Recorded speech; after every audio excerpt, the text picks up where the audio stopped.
Between love and loyalty, the Mafia boss chose the forbidden path. Told in first person. I never believed my life could be split between a before and an after. But that day, the day I saw him walk into the restaurant where I worked, wearing a black suit, a cold expression, and that dangerous aura that made everyone hold their breath, that was the exact moment when my destiny changed. My name is Camila Rojas, and although I never considered myself a special woman, fate seemed to have found in me the perfect spark to ignite the heart of the most feared man in the city. He was Dante Moretti, the boss, the man who ruled shadows, silence, and secrets, the man who should never have noticed me. And yet he did. Chapter 1. The Day Danger Smiled at Me. I worked as a waitress at Il Paradiso, an elegant, quiet restaurant where most customers wore watches worth more than my yearly salary. That night, the tension was thicker than usual. The owner rushed around, telling us to avoid mistakes, to keep everything spotless, to smile, but not too much. "Who's coming?" I asked while arranging wine glasses. My co-worker Julia whispered, "The Morettis." A chill ran down my spine. Everyone knew who they were, not because they said it, but because no one dared to say it out loud. At 9 o'clock sharp, they arrived. 4 men, all in black, all with the posture of people who had seen far too much to fear anything. Then I saw him. Dante. He walked in front, as if the world itself had to move aside for him. Tall, imposing, elegant in a cold and dangerous way, and with gray eyes that seemed to analyze every detail of the room. I froze, not out of fear. Something worse. A strange pull, an instant attraction that knocked the air out of my lungs. But he didn't look at me. Not yet. He sat with his men, received dishes I didn't serve, and I only heard his voice once, when he said, "Make sure no one interrupts." His Italian accent was soft, but firm, like velvet wrapped around steel. I kept working, trying not to stare too much, and failing miserably. Near the end of the night, fate betrayed me. I was assigned to bring dessert to his table. I took a deep breath, grabbed the tray, and walked toward them, praying I wouldn't drop anything. "Good evening," I said, professional smile in place. "Here is the house special tiramisu." That was when he lifted his gaze, and the world stopped. His eyes collided with mine, and I felt such intense vertigo that the tray nearly slipped from my hands. "Your name?" Dante asked, not looking away. I swallowed hard. "Camila." He repeated my name softly, as if testing it, memorizing it. "Thank you, Camila." I walked away with my heart pounding like a drum on fire. I had no idea that, from that night on, he would look for me. Chapter 2. The Man I Should Never Have Met. 3 days later, while cleaning a table, one of Dante's men approached me. Marco. His right hand. His expression alone was intimidating. "The boss wants to see you," he said bluntly. My legs turned to jelly. Did I do something wrong?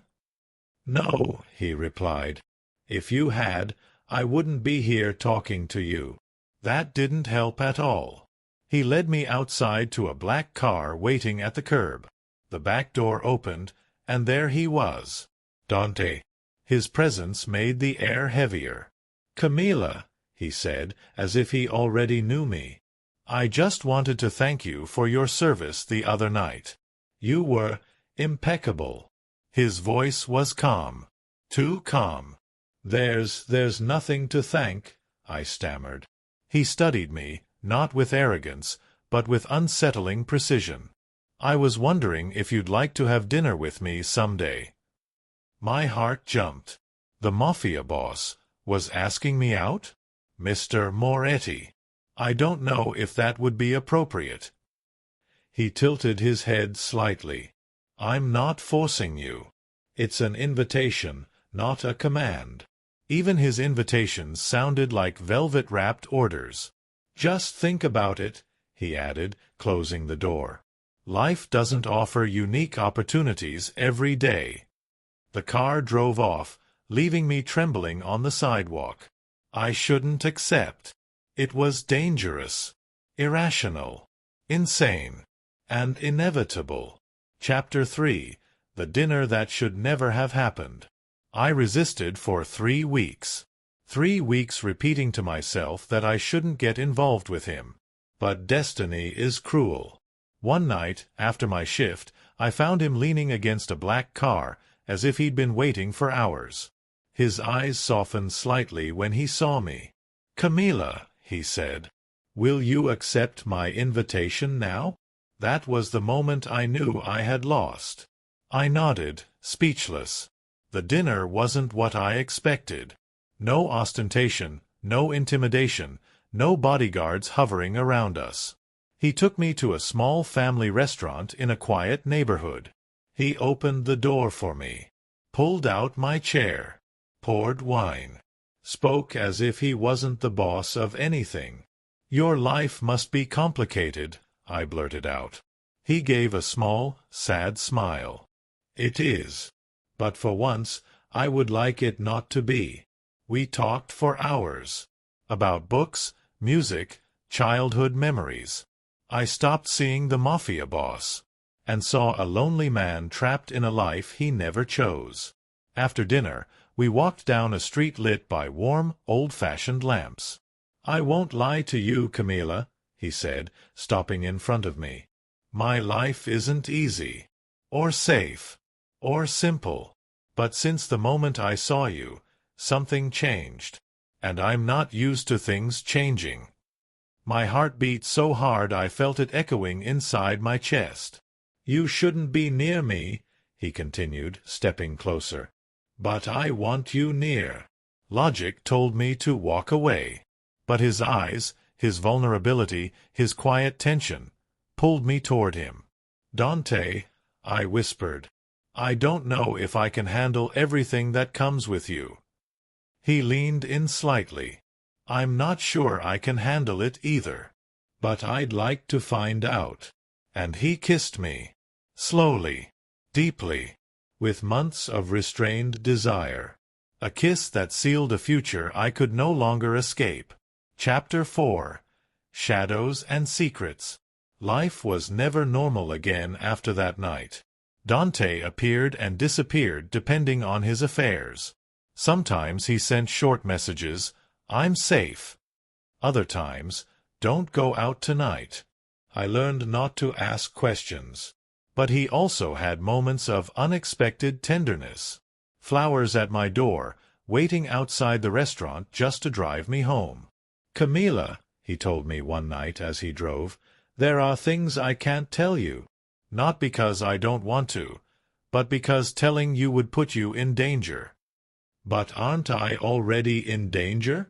I asked quietly. He remained silent, and that silence answered everything. Little by little, I learned about his world, even though he tried to shield me from it. Suspicious looks, cars following us, men lowering their heads when they saw him, and one name whispered like a curse, the Romano family, the rivals who wanted to destroy the Morettas. Chapter 5. The Forbidden Love. Months later, Dante did something I never expected. He took me to his home. It wasn't a flashy mansion like people imagined.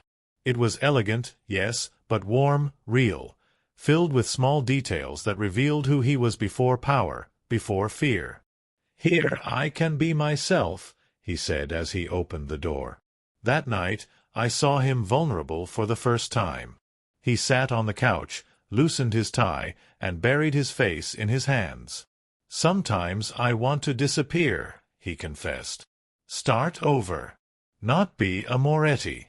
Not be a boss. Just a man." I placed my hand on his shoulder. "What's stopping you?" He looked up, eyes dark and tired. "Loyalty. Blood. The people who depend on me. You don't choose this family, Camila. You carry it." I hugged him, and he returned the hug with a desperation that broke my heart. That night we made love. Not in a hurry, not with dominance, but with painful tenderness. Two people who knew their happiness was borrowed time. Chapter 6. Threats. Happiness always comes with a price. One afternoon, after work, I found a small envelope on my bicycle. Inside, a single sentence. He won't always be there to protect you. Dante arrived in less than 5 minutes after I called. When he read the note, his expression hardened instantly. "The Romanos," he growled. I tried to speak, but he held my face between his hands. "Camila, listen. You're not walking alone anymore. You're not staying out late. If anyone looks at you wrong, you tell me. I don't want anything to happen to you because of me." His voice softened. "You're the only thing that keeps me sane." Chapter 7. War. War broke out at dawn. Gunshots, screeching tires, shouts in the street. Dante had told me exactly what to do if something like that happened. Hide in his house. Trust no one. Wait. Hours passed. My heartbeat never slowed. Fear felt like a living creature breathing down my neck. At 6 in the morning, the door burst open. Dante staggered inside, covered in blood that didn't seem to be his. Shirt torn, breathing ragged. I ran to him. "Dante." He held me tightly. "I'm fine," he lied. That morning, I understood that loving him meant living with the constant fear of losing him. Chapter 8. The Boss's Decision. A month later, Dante came to my apartment with an expression that terrified me. "Camila," he said quietly, "I need to make a decision, and you may not like it." My stomach knotted. "What decision?" He closed his eyes. "I can stay the boss, or I can be with you. But I can't do both anymore." My breath stopped. "Why?" "Because the Romanos know the only way to hurt me is through you." My silence stretched painfully long. It was selfish to ask him to give everything up, and he knew it. "Dante," I whispered, "I can't ask you to leave your family." His eyes opened, full of pain and certainty. "But I've already chosen, and I chose the forbidden path. I chose the one person I should never have loved." He stepped closer. "Camila, I want out. I want a new life. With you." My voice trembled. "And your people? Your legacy? Everything you've built?" He cupped my face gently. "I'd rather lose everything than lose you." Chapter 9. The Final Night. To leave the Mafia, Dante had to face an internal council. No one simply walked away.